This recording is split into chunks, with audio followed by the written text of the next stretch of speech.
All right, good evening, everyone, and welcome to the Thursday, April 25th regular meeting of the Webster Grove School District Board of Education. Please join me in the Pledge of Allegiance.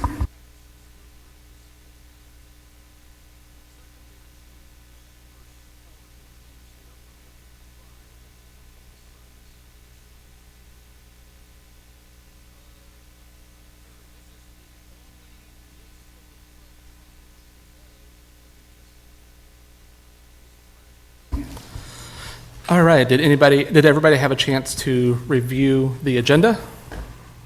Any changes? If not, I'll accept a motion to approve. So moved. All those in favor?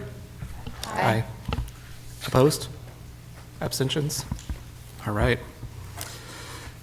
We will move into public comments. We did not have any in-person public comments or any written public comments this time, so I guess we will just skip right through that portion and move to communications, recognitions, and information, and the staff recognition ceremony. I think Derek is going to present on that. Mr. Todd, Mr. Kahn, members of the board, John, good to be here. Thanks for having me. Just a quick update on our staff recognition event. The event is on May 7th from 4:30 to 6 at the edge of Webster. We moved it there last year based on feedback. We got great feedback. Everybody seemed to enjoy it, and so we're back there. Art of Entertaining is providing the appetizers for us and the desserts. There's a reminder, this is for our individuals who are celebrating their service milestones. So they've been with the district 20 years, 25, 30, and beyond in 5-year increments where they get a gift from the district. Also where we celebrate our retirees and also our Inspires Awards recipients for the 2nd year in a row. So we're looking forward to it. You're all invited there. I hope you can make it. Should be a fun time. Great. Any questions for Derek? Nope. Thank you, Derek. All right. Miss Seeby, you are up to talk about our Learning Showcase, our Elementary Thrive program. All right. That was quick. So most of you guys know about Thrive and what it is, but I think we have some folks that are new or going to be new next year. So I'll give a quick highlight on what it is and why we're doing what we're doing. So Thrive started as an entrepreneurship incubator for our high school students. We are in our 5th year. So our first group that went through, a lot of them are graduating from college right now. So I get the feedback that I want on, did it work? Great news, it worked. So I have a couple, Jason, if you could click really quick, some updates. I was really hoping that, many of you know Gavin Wilson. So Gavin graduated last year. He was part of Soulmates. He reached out to me the other night. It was frantic. It was like, hey, I need to talk to you. I was at a volleyball game. And I was like, oh, man, okay. And he's like, hey, I just got to tell you, I just got a full ride for the next 4 years at my university. BP has hired me as an intern for the next 3 years with the opportunity to have a job afterwards. And I learned about it because of the skills that I learned in Thrive. That is success. And so that's him just last year. He embraced the program and just took every opportunity he possibly could in Thrive. And then if you can click again. So Elaine Roberts was in Thrive. Mizzou did a story on her, and she spoke about her time when she started the Equip project that very first year of when she was in Thrive. And she's just excelling. She's graduating from Mizzou, but just really excelled there. And then last night we had a pitch competition at WashU at the Scandalera Center, and I got home and a parent had sent me just wanted to let me know what the program meant to her because she's had her 2 kids go through it, and just really was thankful that our district is allowing programs like this to happen. And so I'm very thankful that you guys let me do some wild and crazy things. I get to go to a lot of districts and they're like, how come you can do that? I'm like, I've got this great board and administrative team that just supports me. So thank you for doing that. We knew it was going to be bumpy along the way, but you guys have embraced your entrepreneurial spirit and mindset and stuck with it, and it's working. So thank you. With that being said, because we know it's working, a couple of years ago I had a speaker in Thrive, and she was asking the kids questions, and one of the girls said, Thrive is the first time I've ever felt smart in school. And then I saw a lot of heads nodding. And I was like, oh, that's great that she feels smart here. That's terrible that this is it. The first time she's really felt smart, senior year. And I talked to her afterwards about it. And she was like, I have ADHD. I'm really creative, but I've always been like the one that can't stay still and the one that just doesn't do it the exact way that it's supposed to be. And so I was always kind of in trouble and I couldn't get it right. And when we started Thrive in the early days of talking, we knew we didn't want it to just be a high school program. We knew we wanted to expand it. We just didn't know when, right? Like I was kind of hoping a little later, but just get my feet like really solid. But after hearing her talk and watching the head nods, I knew we couldn't wait anymore and we needed to go ahead and do it. And so I have a really great advisory board that works with me and offers support. And I met with them and said, how do we do this? And we talked with Jason, how do we get this going? And, the easiest entry was the after school space. And I was like, well, let's do that because it's also a great opportunity to reach a lot of kids in that after school time. You guys all know we've struggled with providing after school activities, right? Like my kids were in Venture Club. But I really wanted to find something that kids could go to and really just grow in their creative process and really learn about the entrepreneurial mindset. So in one of our meetings on Zoom, one of my advisory board members said, so what's keeping us? And I said, well, I got to find money for stipends and money for curriculum. And he said, okay, I'll take care of it. Go. And I was like, okay. Well, there goes. So he did. He fronted it for that very first year. Last year was the first year that we rolled it out, which was fantastic to be able to offer it. Some of you guys had kids in that very first all-district pitch last May. Those elementary kids blew me away. They blew the high schoolers away, kind of made them a little nervous to get up and pitch. But, it was just unbelievable to see that unleashed. One of the girls who pitched last year in the spring had the opportunity to participate in a pitch with the Missouri After School Network that's virtual in the summer. She won. And then it went on to the national level, and she was a finalist there and is working with a mentor out of Texas virtually through that program. And they're helping connect her, and she won like $500 to help her get her idea going. She's around at pop-up shops, at Amy's Cake Pops, and she's found something that she loves. And so at the elementary level, what we're working with and what we want our kids to get is really the entrepreneurial mindset. We're taking them from seeing a problem, finding a solution, and being able to pitch that solution, idea to pitch. So these are things that we're looking for. You'll notice a lot of these things are the exact same things we have in the Portrait of a Graduate. And so this entrepreneurial mindset framework that we're using is from Venture Lab. And they've created a curriculum that, and working with us and helping with PD with our teachers to really help us get our kids to be able to identify these mindsets and then put them into practice. Jason, can you click the next one? So the after school club space, what that looks like, it's for our 4th and 5th graders. We have 2 8-week sessions this year. We learned last year that we got a lot of people that want to be involved in this. We are keeping the club sizes to about 20 because it's too much. All those creative ideas are a lot to handle.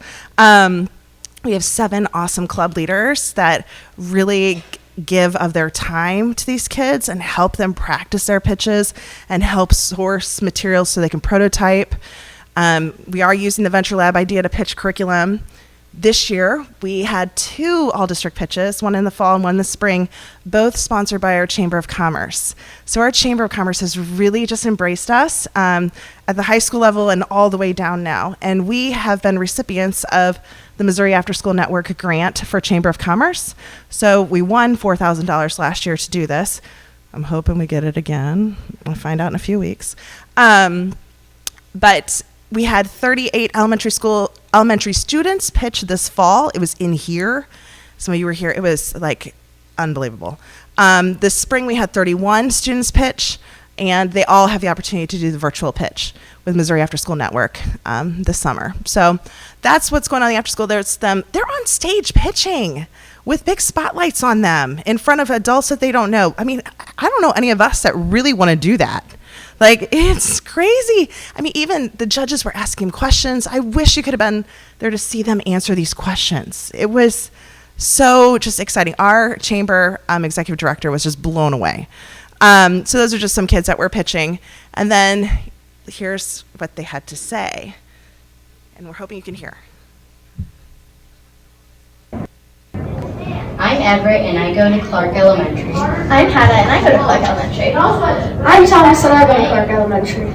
I enjoyed the Thrive program because I loved all the resources we had available to us to make our product really, really good. Thrive is one of my favorite projects for after school because it really pushed me to try my best, and I got to learn something that I never knew I'd like, but it's one of my favorite things to do now. Thrive was really fun for me because I had to use the creative part of my brain to use the materials we had to make an amazing product. So Everett, the last pitch was his third pitch, and his third product idea that he's pitching, and he won, which was really exciting. And the young lady in the middle, she's the one who went on to win the Missouri pitch this last summer. So I wanted you also to hear from a club leader, because what I was hoping is this has given me joy, right? Like, as an educator, you want to keep growing. And this is really keeping me on my toes because it's different every single day. But I knew that this was going to be good for our teachers because it gives them something different to do. And so I'm getting to work with folks that I wouldn't have connected with otherwise. And a lot of our gifted teachers are leading the clubs after school, and they are loving being able to spend time with all kids. So this is one of our leaders who is at Clark. Hi, my name is Carolyn Recke. I am the gifted pull-out teacher here in Webster Groves at Clark and Hudson Elementary during the day. After school, I do the Thrive program at Clark Elementary. I am so excited about this program and being able to be. I have seen so much growth in these kids in this short 8 weeks, and they were excited to be there, but they couldn't really talk about a product or what it means to be in business or any of those things, and now they're up on stage pitching an idea that they came up with. And I'm telling you, they just hit the ground running. They were so excited to take in the information, try out the materials we had, and they just asked questions, did research, and just kept going, and they don't want it to stop. This program, I hope it never goes away. I think it's the greatest thing that these kids could experience. Go ahead and click. Hi, my name is Carolyn Recke. I knew that was going to happen.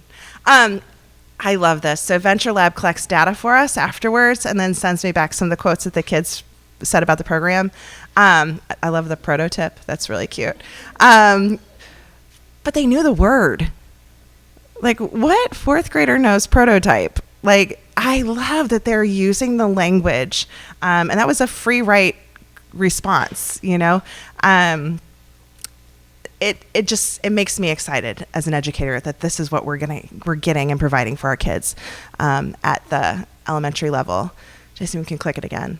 So we also are in the third grade. We have embedded into our third grade social studies curriculum. And my high school kids come down, they teach a lesson at the elementary school. We provide an opportunity if they want to do a site visit to visit different businesses in our business district as a field trip. And then they have the opportunity to pitch at the all-district pitch too.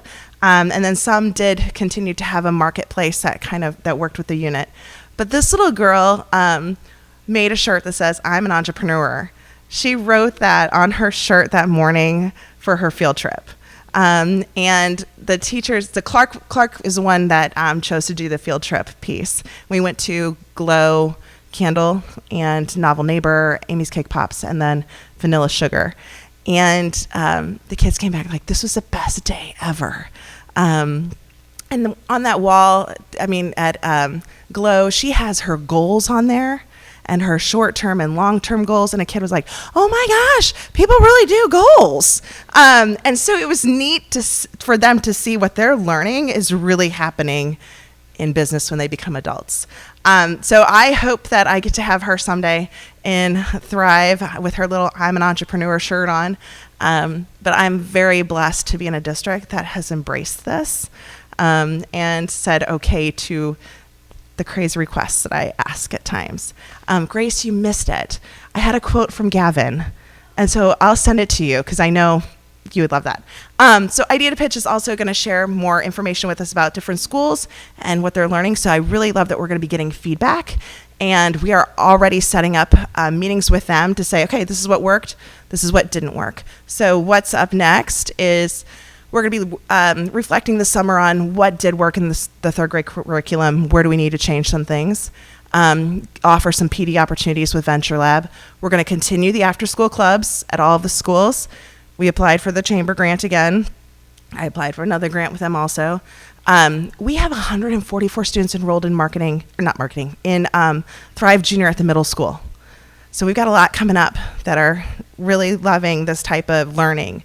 And then also Empowered is another curriculum provider. It's free, and they have a couple of grant opportunities for our teachers that I'm working with so that we can get some additional funding for our kids. And then Jason and I have been asked to speak at the Connecting Entrepreneurial Communities with Missouri After School Network this fall. So a lot of districts are seeing what we're doing and are really excited and want to do the same thing. So we're kind of leading the charge on that, which is great. Very thankful that Parkway stepped up next to me, Xantha Meyer, in the beginning and was like, let's do this. Xantha's now on my advisory board, but it is really a St. Louis team that's making this happen. So if you have questions, feel free to reach out. Follow us on LinkedIn. Follow us on Twitter or X. I should have changed that logo. But feel free to just connect with our kids. Any questions? Any questions for Kara?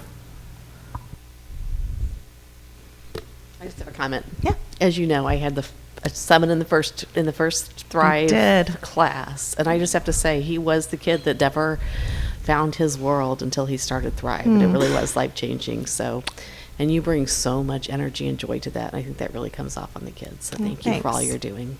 Appreciate and for that. bringing it to the lower levels. It's fun. Yeah, helps them like school. Thank It you. does. Any other questions? Can you do a class for adults? I'm just On entrepreneurship? Sure. But I have thought about that. Like, this is something that, we had talked at times. I mean, we're always like thinking big, right? If there ever was a space off campus that is like Scandalera Center, right? Like, how cool would that be to have it available at night to community members where they could come in and get the mentorship and things like that? So, again, I have lots of ideas. Sometimes they're good, sometimes they're bad. But that's not out of impossible opportunities, I don't have a question, but just thank you again for your passion. As a parent of one of those kids that was at that first elementary pitch last year, they were incredible. Like, I did not know what to expect walking in, but even my daughter was not one of her group that won, obviously, but even my daughter, who I didn't know what to expect, how she'd react being on stage, because you're right, like night auditorium, right? The big lights shining huge. down on them. And I was like, oh God, she's going to freeze and like turn and run. But she didn't, and all the other kids were amazing. So thank you for pouring into them in that way and sort of transferring your energy, because it's awesome to see them grow like that. Well, and it is a team. I want to make sure we can, it is a really great team that we have. And I am so grateful for the after school folks that have really stepped. I mean, they're not making much to do this. And it is really a labor of love for them to be doing this. And I am just so grateful that they are willing to bump along this journey with me and know that it's good for kids. So, thanks. Thank you, Ms. Eby.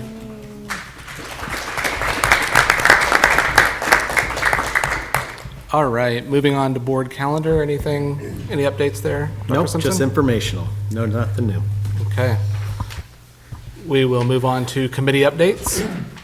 Anyone want to start? I'm sorry? Yeah, we talked about that a little bit separately. Yeah. Committee updates? I'll happily give an update on the curriculum committee. You'll hear something tonight about our Parents as Teachers program evaluation. We heard about that. We also heard 3 other presentations from our incredible staff, one on federal programs report, professional development report, and an assessment report, and those will be coming up in our next meeting. You'll hear more. Good. I'll give the update for the Finance Committee, which is the same update that I always give. We are going to be hearing about what we discussed in just a few minutes. So, we talked about Prop S updates and the preliminary budget. So those are coming up, and you'll hear all the details in just a few minutes on those. We also talked about a couple of community members who applied to be on the committee. There are 2 openings, and we had 2 community members apply to be on the committee. So that was discussed. And again, you'll be hearing more about that at an upcoming meeting. That's it for me.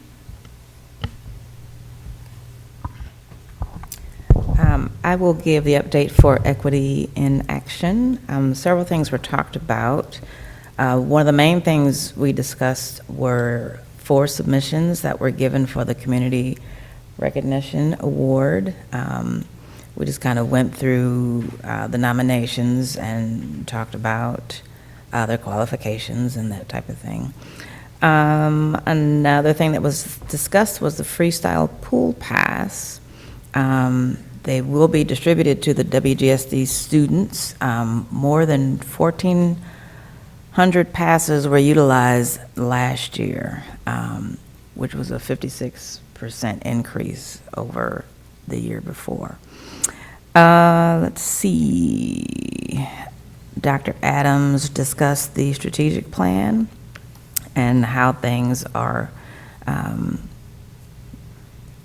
coordinating with the equity efforts of the district. One of the things that we discussed and that the district is trying to do is to expand access to free extracurricular opportunities for K through 12 students, which I think is absolutely awesome. And staff is continuing to participate in professional learning opportunities. Yeah, those are kind of the highlights. So.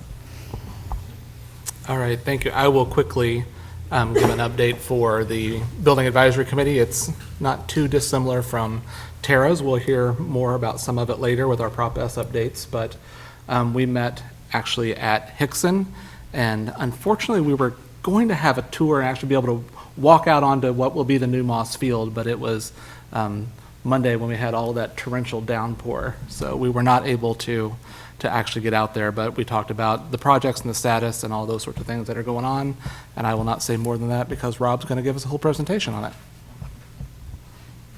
All right. Nothing else? All right.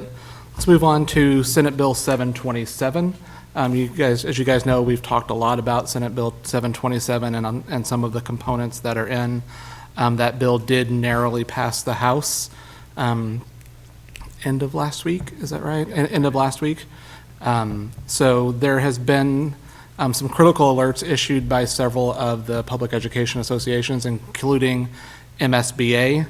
You'll see in your packet that there is a letter that MSBA has put out for individual board members to tailor for your own needs and districts to send to the governor, urging him to veto the bill. That's sort of the last hope to keep this from becoming law, is to encourage Governor Parson to veto this bill. So that is in your packets if you're so inclined to send that letter along. Dr. Simpson, I think you were going to start this conversation, but you also sent a letter to the governor as well. I'll let you speak on that. Yeah, we continue to send out alerts to those that subscribe for legislative alerts to our committee. So we notified them about the bill passing the House, going to the governor's desk. I don't know if it's arrived yet, but it's going there, and then he'll have a number of days in which to think about and sign it. And so just making the people aware of, just again, a reminder about its contents, and depending on how they feel, if they want to advocate one way or the other, to reach out. I personally sent something to the governor encouraging him to veto it.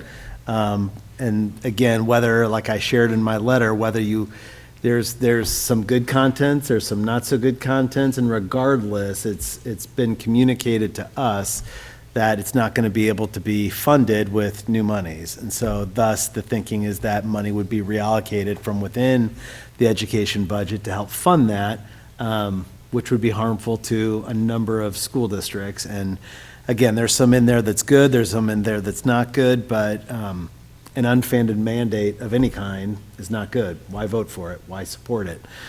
So yeah, that's where I am with him, and encouraging other people to, again, make their voice heard.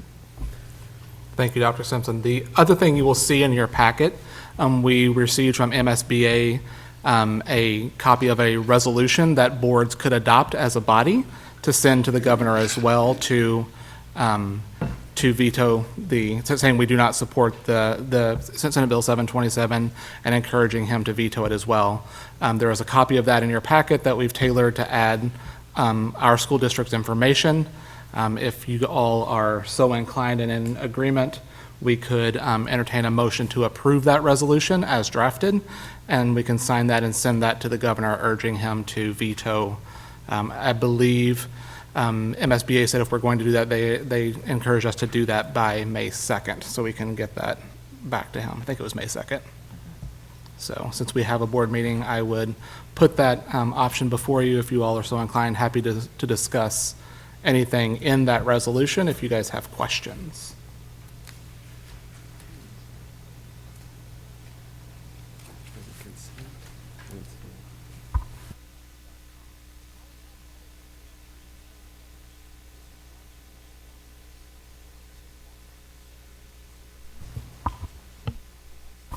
Any questions? No, I move to approve the resolution authorizing and directing the issuance. No. Sorry. I'm looking for the language in here. Oh. Okay. So I move to approve the resolution as drafted. Is that okay? Yes. Second. All those in favor? Anybody opposed? Yeah, he seconded. Any abstentions? Okay, motion carries. Thank you all. Now we move on to reports from the superintendent and the staff. Bond sale resolution. Pam. Yes, thank you. As you're aware, the community approved a $45 million bond issue. We had previously issued just under 20 million of those bonds. We had our bond sale today for the remaining 25 million, and we had a very successful sale. Hannah Snyder with Piper Sandler, our financial advisor, is here just to share with you some of the details of the sale. Hi, good evening. I'm Hannah Snyder with Piper Sandler, and we serve as the district's financial advisor. So we pretty much assist the district with coming up with financial plans to fund capital improvement projects, and that they usually result in bond issues. So today we did have a very successful competitive sale of the remaining 25 million out of the 45 that was approved by voters in 2022. We had the sale at 10:30 this morning and had bids from 9 of the top bond underwriters in the country. The bids ranged from an interest rate of 4.07 to 4.17, which is 10 basis points or 0.10%. And although that sounds like a very small amount. The difference in interest on $25 million is about $400,000. So it's really important to get every basis point you can get when you're talking about millions of dollars. So that was very successful, and I'd even say that when we do a competitive sale, we would consider a sale successful if we had 3 to 5 bids, and Webster Groves received 9, so you just really can't do much better than that. One of the big reasons we believe the district was so successful is due to the district's underlying bond rating of AA+. There's only one rating a school district can achieve higher than that, and in the state of Missouri, there's only 4 other school districts that have a AAA rating, and there's actually only 4 districts that have a AA+ rating as well. So out of the 500 plus schools in Missouri, there's only 8 with the 2 highest ratings in the entire state. So great work. That's a really high achievement. And in fact, in the most recent bond rating report, they did point out that one of the reasons the rating is so high is due to the revenue surpluses over the last several years, and also due to excellent management and budgeting forecasts of staff. So really great work to Pam and her team, and Dr. Simpson and the board over the years for making great financial decisions and putting the district in the best possible position when accessing the bond market. So with that, the $25 million does complete the overall plan of finance and executes on the promise to its voters of a no tax levy increase. And that's really all I have to say about the sale. The resolution does include the final terms from the sale today, and if approved, allows us to close on May 16th. So happy to answer any questions. Awesome. Thank you. Any board members have questions for Piper Sandler or for Pam? If not, we will entertain a motion.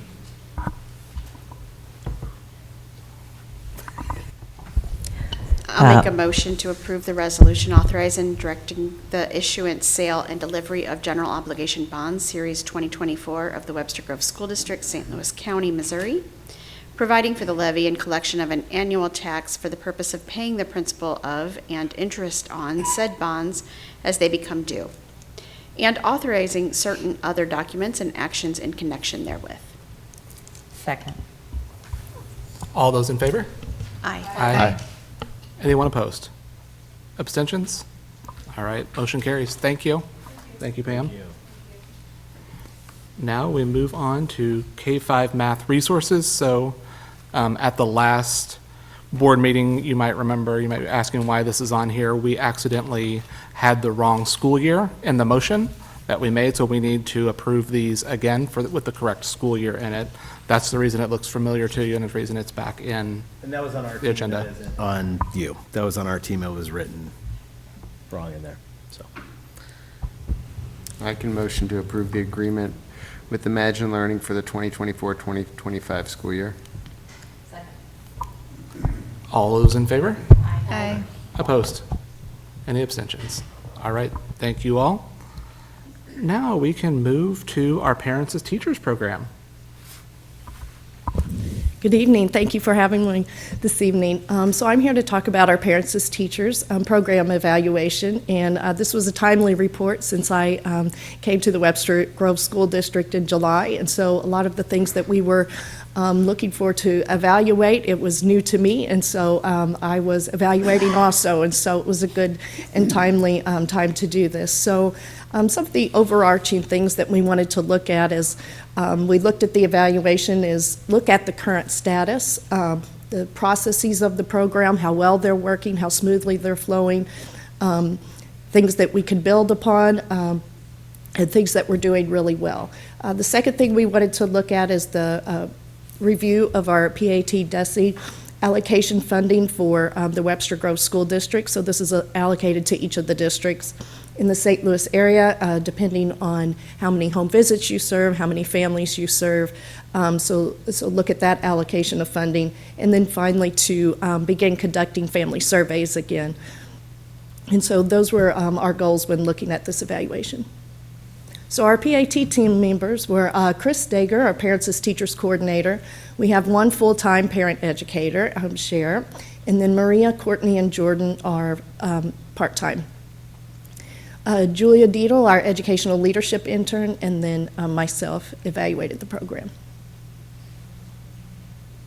So many of you are probably familiar with the program, but if not, I'll give you a brief update. So in one slide, I'll try to encapsulate parents as teachers. So we have been serving the community for 40 plus years, and basically the bottom line of PAT is that parents and caregivers are their children's first and most influential caregivers. And so if they're the first teachers, that is the group that we're trying to reach, to bring in to the fold, to introduce education and what Webster Groves is all about.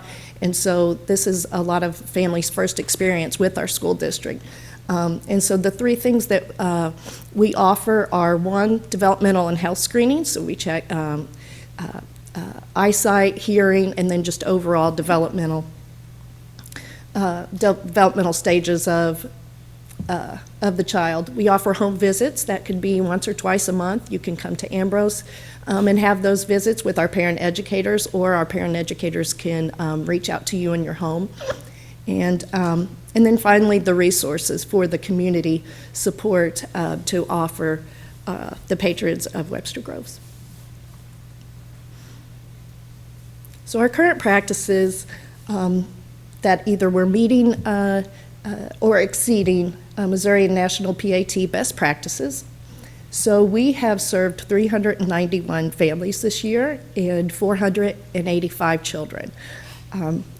By providing visits, those health screenings, and resources for families. The state of Missouri requires that you offer one group connection each month, and so we are currently offering at the minimum 2, and so exceeding in that area, making sure that we offer at least 24 to 30 each year group connections, and that's just a safe space where parents can meet each other and make connections within the community. We have a monthly newsletter and Facebook, and then the final point is the early intervention for our special school district. So this is a big part of what we do as well, is making sure that we not only do screenings of students at Ambrose, but throughout the community. Other preschools might contact us and ask us to do screenings for their children. And so that way we can do that early intervention model. If a student is in need of more support, then we can do that early on before they hit the K-12 setting and reach out to them. And so we've made over 40 referrals this year alone through that process. Looking at equity considerations is very important to the Webster School District, and so we wanted to look at that through the lens of PAT and how we're making our services as equitable as possible. And so we have had 963 visits this year. 612 of those were to families that had at least one characteristic of a high need. And that ranges for a variety of needs of a characteristic list to pull from, but if you have one or more, then the state considers you a high need family. And so over half of those visits were served to high need families. Ambrose also partners, the PAT program partners with PTO with helping with food drives, with clothing drives, with support for our Head Start program for students in the winter if they need coats and shoes, making sure that we're partnering with them. We partner with the local ministries for students who might need service and families over the holidays to support them. Something we've done a little bit different this year to try to accommodate more families is during our group connections, instead of just having 1 or 2 hours in the evening to try to extend that timeline, so make that to be 4:30 to 7 as a drop-in model, and they can come and visit with the parent educators, mingle with other families, but still get that developmental information for their family. And so we've tried to change the model up a little bit, and that does seem to be getting more families to come out earlier. And particularly those Ambrose families, too, that are leaving the center, we can catch them before they leave and are able to join us. And then finally, the equity considerations. PAT is completely free, and so that's something, you know, that we want all the stakeholders and all of our community members to know, that all the services are free of cost to Webster families of children. If you have children ages birth to 5, that you can access those services. So celebrations. We have added 70 new families this year, and this current school year, and it's not over, so hopefully that'll be even higher. The end of our fiscal year is in May, and so we've had 963 visits so far, projected to be more about 1,100 by the end of May, 300 developmental screenings. And we've been able to add an additional full-time parent educator. Prior to this, Chris was the only full-time, and then we only had part-time educators. So Cher came on board with us this past year and went through the full training, and so we're looking forward to seeing the results of that and her being fully trained and be able to be utilized for more home visits in the coming year. For recommendations, we'd like to increase our partnership with the area preschools. So we currently partner with about 3 preschools. There's a couple more that we'd like to bring on board. And again, that's just partnering with them to be able to utilize our services for our parent educators to go in and do those developmental screenings that they might otherwise not have the provisions to do that. So making sure that we're available to them. Hopefully next year, then, we will see an increase in personal visits as well. I referred to Cher being coming on as a full-time educator, and so we'll be able to see those numbers increase and be able to reach even more families next year and try to meet that allocation. Usually we get about $130,000 per year for DESE, and so we want to try to get as close to that allocation as possible to help fund this program. And then finally, something that we've already implemented that we're excited about is we're doing developmental screenings for all of Ambrose families that are coming in, and this is really helpful for the teachers so they can get a view of all the students that are coming to them and where their needs are, where we can support them the most, where we could push those kids that are at various levels, and so give them an understanding of the kids coming into us. So it helps the teachers, helps the parents. They want to know where their students are, or their children are at, how they're developing, and then the Parents as Teachers program to be able to conduct all those screenings. So we've started that process. We just ended it this past week, and so we were able to get all of our new enrollees, which is about 60 kids right now, with the exception of 4. All have been fully screened already. So I think this is a good addition to the program that we're doing this, and be very informational for parents. Parents as teachers, the educators are going to conduct a book study this year as well to deepen their understanding of working with diverse families throughout the community, as our communities continue to be diversified, and our families to make sure that we are serving them with the most in the most equitable way possible, and then finally to continue to conduct those the surveys so we can get accurate data from year to year and have comparative data in the years to come. So, what questions do you have for me? I apologize about my voice. I'm not feeling too good. Questions from Ms. Reading? I have a quick question. Just curious, how do families who are just like their firstborn, like just starting out, learn about parents as teachers if you're not familiar with the school system or the district? A lot of times in the hospitals, they will give you information. They'll ask what school district you're from, and it'll have that because most districts have parents as teachers, and so that you'll be able to get it that way. But I think that's a great opportunity to do that more, for us to, get that message out to our dentists, our pediatricians, to the local hospitals, and to let them know about the program and the services that we offer. So I think that's a great opportunity. Any other questions for Ms. Reading? That was my question also. Offered it, so. I kind of heard, I knew sort of something, but I never really got a lot of information. So I was curious as well. Yeah, thank you. Yeah, I was fortunate, my wife and I were familiar with parents and teachers from the national program being based here, and it was my first introduction to the Webster Grove School District. The facilitator came into our home, and that's actually how we ended up getting into Ambrose, because we think there's going to be an opening in the winter, and 2 months later we were an Ambrose family, and off we were in our Webster Grove School District journey. So thank you for your time. Yes, you're welcome. All right. Rob? You can stay or you can leave. Rob, on to you for our Prop S update, or maybe Pam's going to start first. I'm not sure, but yeah, I have my video production assistant with me tonight, Ms. Pam Frazier. Right off the bat, the boiler replacement package. The boiler systems were actually up and operational for the last year's winter season. We took advantage of the spring break to install 4 rooftop units at Hudson. So the system in itself is completed as far as installation of equipment. We just have a little bit of duct work to do, and then the testing and balancing to commission the whole system.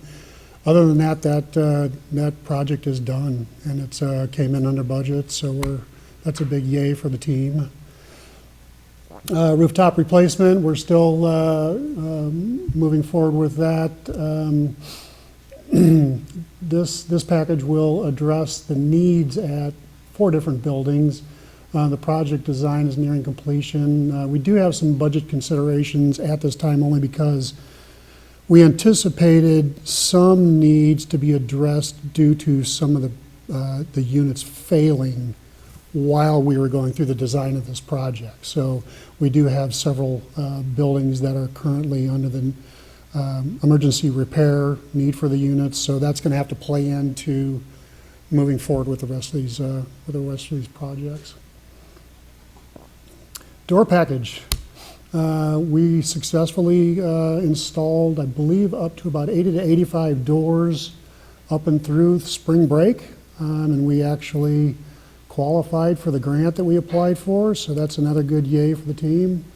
The balance of the doors will be at Ambrose and Givens, and that'll be taken care of over the summer holiday. High school auditorium, all the bids were received. We're currently underway with review of those bid results, and I'm going to be coming to you next month with that recommendation. Hickson 2-story classroom wing window replacement package.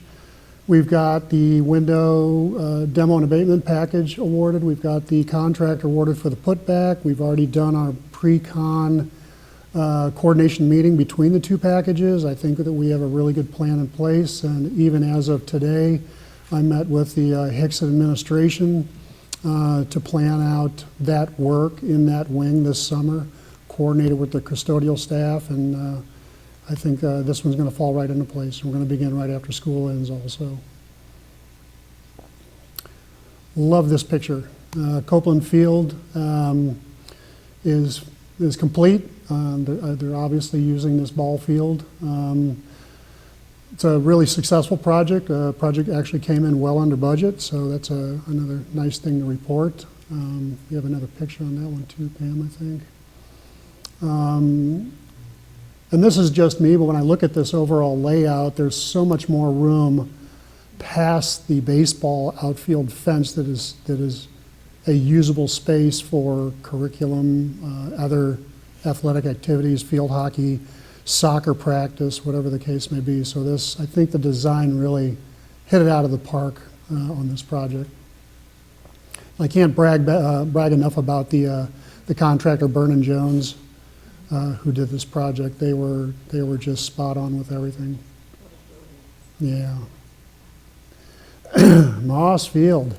I think there's a lot here, so I think it might be best just to walk through the pictures, to be honest with you, because we'll be saying the same thing. So this is looking from south to north. Right at the bottom of the picture, you'll see the steel framing for the Champions Plaza. That building, the masonry building that's right there in the middle, is the press box. Right past the press box going north, you'll see more framing for the north side Champion Plaza. And then that first building that's past that Champions Plaza is actually the concession stand. And then past this concession stand is the locker room. So you see a good layout of how all these buildings are going to interact. And there is a set of foundation walls between the north Champions Plaza and the concession stand. That's where the ADA access ramp is going to be from the higher elevation down to the lower elevation. And then obviously to the right, you'll see the field area. You'll see the goalposts are up. Today they were actually installing the scoreboard. So this picture is literally only a week old, and even as of yesterday when I was given more pictures, there's even more that's been accomplished. So it's really moving along quite well. This is the southwest corner, which is that area where the stepped concrete slab areas are. I really like the fact that we were able to do this only because, multiple track teams can stage from there. If you have a football game, the marching band can be in there. They can use it for outdoor curriculum space. It's just a great multi-use type of space. North end of the field, those are actually the long jump pits. Then you're looking right at the east elevation of the concession stand, and obviously to the right is the locker room. And then Hickson's in the background. I really like this picture. Kind of gives you a general idea of the whole layout. On the right-hand side of the picture, you really can't tell, but there are a series of piers that go from south to north. That's the home field the visitors bleachers layout. That bulldozer that's out there right now is actually starting to cut for the track subsurface. And then the rest of that to the right is actually going to be the parking lot, which right now we're making preparations to move a lot of stuff out of that parking area to start working on the parking lot too. So it's kind of coming on from the northwest corner, working its way around both east and west, and work its way out south. Additional projects. Next month I'll be coming to you for a recommendation for the Givens ADA sidewalk project, which is replacing that whole lower level sidewalk from the building all the way down to the playground. All new sidewalk, all new handrail, steps, badly needed. Exterior light project at Avery, Bristol, and Edgar. We've got a proposal from the engineering firm. We're choosing those three buildings because they are the most deficient in lighting on the exterior of their building, including parking lots. And then we're going to move forward in the summer with additional impact-resistant film, mostly at Hickson. The majority of our other buildings received impact-resistant film on the ground-level windows already. We are currently in the design development phase of the Ambrose Playscape. And then Jason Mueller is actually undertaken putting together, and I think there's going to be a recommendation here soon, work that's going to be affecting the roofing, tuck pointing, gutters, soffits at multiple facilities. So that's a big kudos to Jason right there. There's a lot of work for that. Any questions? I have a question. It's really nice to see the baseball team on their new field. I'm curious, where is the track and field team? Where are they practicing, and where are they considering their home? I don't know specifically, but Jerry's got that. Sounds like she knows. Jerry's got that all planned out. We may have an answer. So for right now, we're practicing at Afton during the week. So sometimes we'll practice at Afton, and then other days we might practice at the high school, and other days we might have to practice at other schools. But Afton is our like real home for right now. So yeah.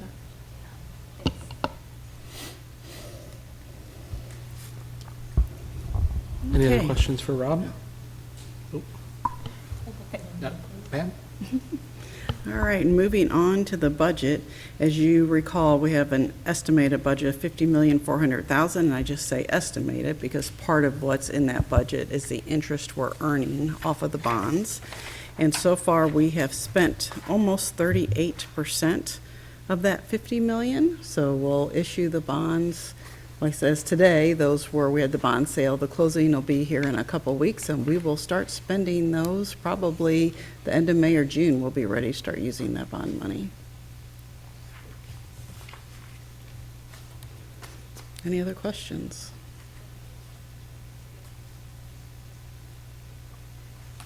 Any questions? I have one for you, Rob, and it might be for you or it might be for Jason, for Dr. Adams or someone else. With the window replacement package at Hickson this summer, will that impact our summer school programming? I know we have summer school in the building at that time. How will that line up? It will not. Just we won't utilize that wing at all? Correct. Yeah, Okay. I think they're going to be using the 8th grade wing, the new wing Mhm. of the previous Hickson project. They won't be anywhere near that existing 2-story wing at all. Okay. Tina's shaking her head. Tina's over all the summer schools. And There she is. Sound right, Tina? Thank you. All right. Thank you. Pam, you're not done, though. It's on to you for our preliminary budget. Yes, so as you know, every year about this time, we start looking at the budget for the 24-25 school year. These are preliminary numbers. As we get more details, as we hire more individuals, get their salaries in the system, we'll be updating these numbers. And of course, if we get any new information from the state or the county, we will update the revenue side as well. So of course, our budget goals are to support the strategic plan, all 4 goals of that strategic plan. And then under goal 4, to ensure the district has the financial strength, sustainable facilities, infrastructure, and associated services essential to support student learning. We'll start looking at revenue. So our local revenue, current and delinquent taxes, we're showing a 0.5% increase. This is a non-reassessment year. Typically, we see about a 0.5% increase on non-reassessment years. No recoupment is in the budget, but we will have a recoupment when you approve the tax rate in the fall. And of course, we'll make any adjustments that need to be made at that time. Right now, we do not have assessed valuation numbers from the county, so we're simply just increasing that 5% over the previous year. If you remember, on the state side, we had that pandemic provision on the basic formula that allowed us to use the 1920 ADA. That is gone for next year, so we've taken that out. And just as a reminder, the pandemic provision for Prop C, or sales tax, was removed for this fiscal year. So that Prop C sales tax, we're showing an increase of just under $500,000. The state has seen a large increase. Tax receipts are going well, and ADA, average daily attendance across the state, has been going down, which is causing that number to go up. M&M surcharge, we're decreasing that by $100,000 next year. Our collections are a little bit down. That is a revenue stream that we really never know how much we're going to get. We just look at prior history. I am wondering, we have a large amount of protested taxes. I'm wondering if some M&M is in that protested amount. So if we get that in May, we can examine this a little bit further and decide if we can increase that back up and take that $100,000 decrease out. Transportation is going to decrease by $50,000. That's our local transportation, what parents pay to ride the bus. And as you know, we're really not charging very many families anymore for transportation, so that's going down. And interest, that's going to remain relatively flat to where we are this year. We originally thought that amount was going to be less interest for this coming fiscal year, but rates are holding pretty steady, so it looks like we'll see another good year for interest revenue. Local county, so food service, we're increasing that to reflect the estimated amount of meals. We're coming in a little bit over budget this year, so we're comfortable with increasing that for next year. Then other areas, we have Adventure Club, we've increased that, and then the Walter Ambrose preschool, we've increased that too. We've met with the director at Walter Ambrose to determine how much revenue we believe we'll be receiving for next year.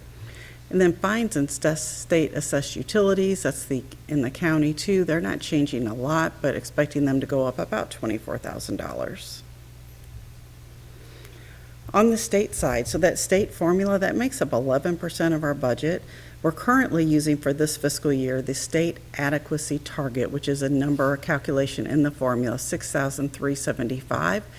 DESE recalculates that periodically to determine, they look at the highest performing districts in the state, what they're spending per student. When they recalculate it this year, they say that number will go up next year to 6,760. So that is going to help us, where we were thinking we were going to lose over $200 million to the formula. We're only going $2 million in the formula. We're going to lose now, it's expected about $815,000. So transportation, that was increased that to $275,000. Had to use a lot of estimates in that. So when you get paid for transporting students from the state, they look at the number of students who are riding the buses, the number of miles the buses are driving, and then there's some other factors in there too. Of course, our costs are in there. Been reaching out to First Student to see if they could give us an update, because I did all those estimates at the beginning of the year when we were planning this, and I didn't know how many students were going to sign up, how many miles the buses were going to drive. First Student just in the past few days gave us the miles that the buses have been driving, so now we're going to run that calculation, because we have to separate miles. You have to have your route miles, pull out your summer school miles, pull out your field trip miles, so we'll go through that process and have a better number in June when we bring the budget back. And then parents as teachers, that's we're going to get $130,000, as was mentioned earlier this evening, so we've increased that. Federal food service, we decreasing that just a little bit to reflect what we're receiving this year. We're going to be a little bit under budget in that category. Medicaid, we've been consistently receiving about $10,000 more the last couple of years, so we're going to increase that. In Title I, we do not have those allocations yet, and so don't have those in the budget. So right now, we've just got the same amount that we had last year. And that title is normally something that's offset by equal expenditure, so we've just kept it the same on both sides. Federal funds, ESSER grants. The only ESSER grant we still have is ESSER 3. It all has to be spent by September 30th, but we're estimating we'll still have a little bit of that that'll need to be spent in next fiscal year, and we're estimating that to be $150,000. Now looking at the expenditure side, so salary increases that will align us with our goal of being 5% over the median St. Louis County salary. That comes to a 4.8% increase overall. As I mentioned, that could change a little bit as we hire more individuals to fill our vacant positions and as we get all the raises calculated. Health insurance. So health insurance right now, we're estimating a 14.5% increase. We have more claims going out than premiums coming in. We have been told by our broker that it could end up being a little bit lower than that. So I'm hoping when I come back to you in June, it'll be a lower amount. We'll get those rates, the definite rates in May. In dental insurance, we're looking at a 2.3% increase there. Purchase services, so we're decreasing that by $125,000. That's mainly due to the reduction of the ESSER spending, and then we also just added a 3% increase because we know some contracts will be going up for next year. Supplies, that's a decrease too. That is mostly because of ESSER and the building carryover budgets, taking those out. Gas and electric's going up by 5%. And then capital outlay, that is the amount that we're expecting to spend. Debt service, looking at this, we're expecting revenue to be $7.5 million and our expenditures to be right about $7 million. That does include the payment for the bond sale from today. So our debt service fund is in a very good, healthy situation. Now, if we just look at the categories, this is general teachers and capital projects fund. As normal, almost 84% of our budget is coming from local sources. That's our taxes, our preschool, adventure club, what families pay for lunches, those sort of things. Counties 1%, states 13%, federal's 1.8%, and then other is 0.2%. And now looking at the expenditures, so salaries are about 61%, benefits almost 20%, purchase services 13.1%, and then supplies at 5%. And here looking at the totals, when we look at the operating funds for the general teachers and capital projects fund, we have our total revenue, total expenditures, with a deficit there of about $2 million. But we are looking at, we're in the process right now of looking at different areas where we can make reductions. The majority of them are in salary and benefits. We've been looking at positions. Our cabinet, Dr. Wiley, has been looking at positions as people retire, as they leave the district. Do we need to replace that position? Or could we do without it? So we are right at $750,000 right now in reductions. So that'll bring that down to 1.3. And just to share with you, what is that going to look like for the fund balance? As you can see, here was the fund balance this year so far, and we're projected right now with these numbers to end up at about 47%. So it's going down, but it's still a very healthy reserve. Of course, we're going to continue to look at ways to reduce expenditures or increase revenue. Our goal is to decrease at least another $750,000 next year. We're going to follow all of those legislative issues, especially those related to funding, any state formula funding, and local taxes. And then we're going to continue to monitor our student enrollment. And then the only other thing I just wanted to add, when we look at these, I wanted to remind everyone that we've been looking, the district, even before I got here, was looking at positions every year to be good stewards of our taxpayer dollars. If a position is vacated, does that need to be replaced? So that's been a process that's been happening for years. 2 years ago, we decreased all of our budgets throughout the district by 10%. If you remember that Blankenship, we had the Blankenship ruling that affected us, and we lost $2.4 million due to that Blankenship ruling. We really weathered that pretty well, making a lot of reductions throughout the district's budget.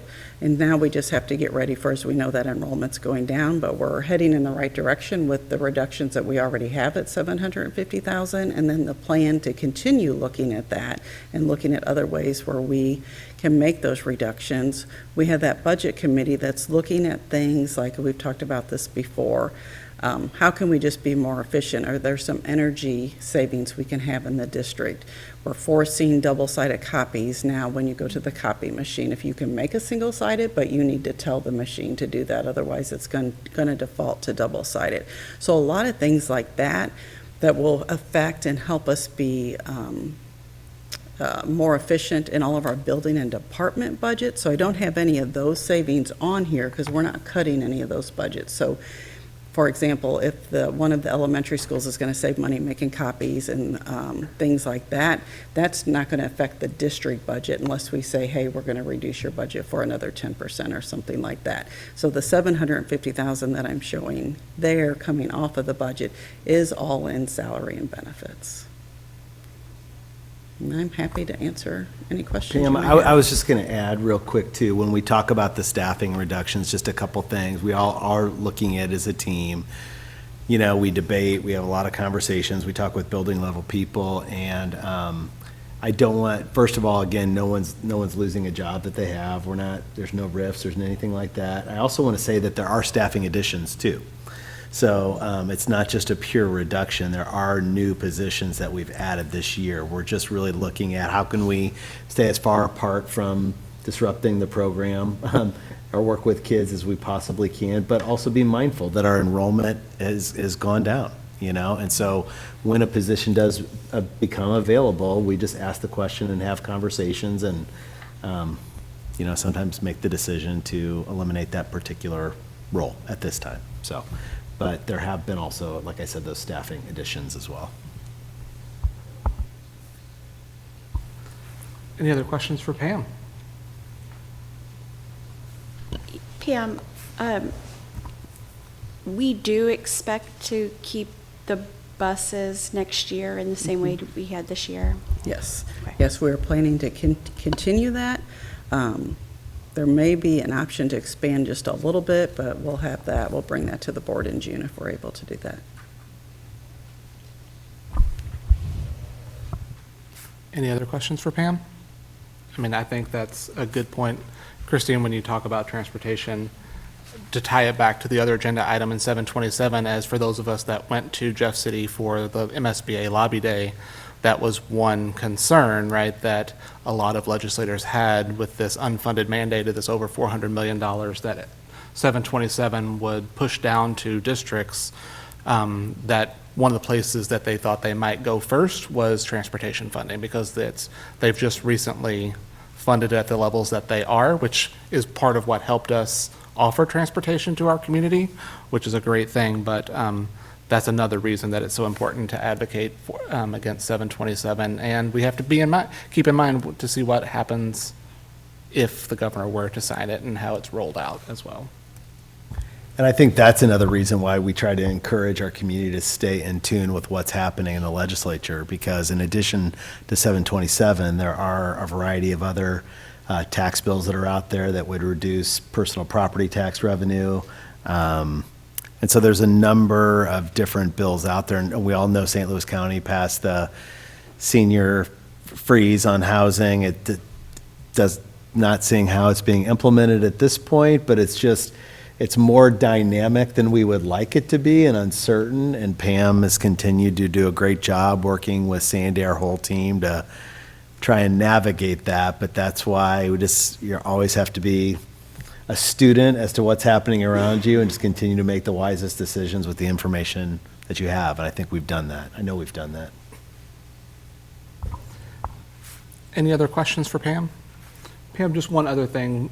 It's too early now, but with this preliminary budget, but when you come back next time, I think, as I think about that nearly $1.3 million deficit, that's not that unusual at this point in time for us to have projected a budget and then close the gap over the year. So I would love to see, when you come back to present the budget, sort of what that projected deficit was and sort of how we finished out. Not that it's a sole predictor of what will happen, but it's also good context for us to have as well. Yeah, that's a really good point, because it's one of the things even Standard & Poor's pointed out. Look, they analyze our budget. What was our budget? What were the actuals? And we have had conservative budgeting, but not too conservative, but we usually have a little more revenue come in, and we spend less than what we've budgeted for expenditures. And almost always, we have at least $1 million at the end of the year. Usually it's a little more than that. All right, thank you, Pam. And as we finish this conversation about the budget, I just want to point out that our new CFO has sat through an entire board meeting. So Jacob, thank you for being here. Thank you for coming to meet with us and getting to know Webster and our board meetings and our process through this meeting. All right, moving on to the consent agenda. I make a motion to approve consent agenda items 5.02, 5.03, 5.04, 5.05, 5.06, 5.07, and 5.08. All those in favor? Aye. Any noes? Any abstentions? All right. Moving on to executive session agenda, I'd entertain a motion to recess into executive session for the purpose of discussing personnel. So moved. Second. Roll call, Sherry? Yes. Yes. Yes. Yes. Yes. We are adjourned. We'll take 5 minutes and then gather back up to discuss personnel.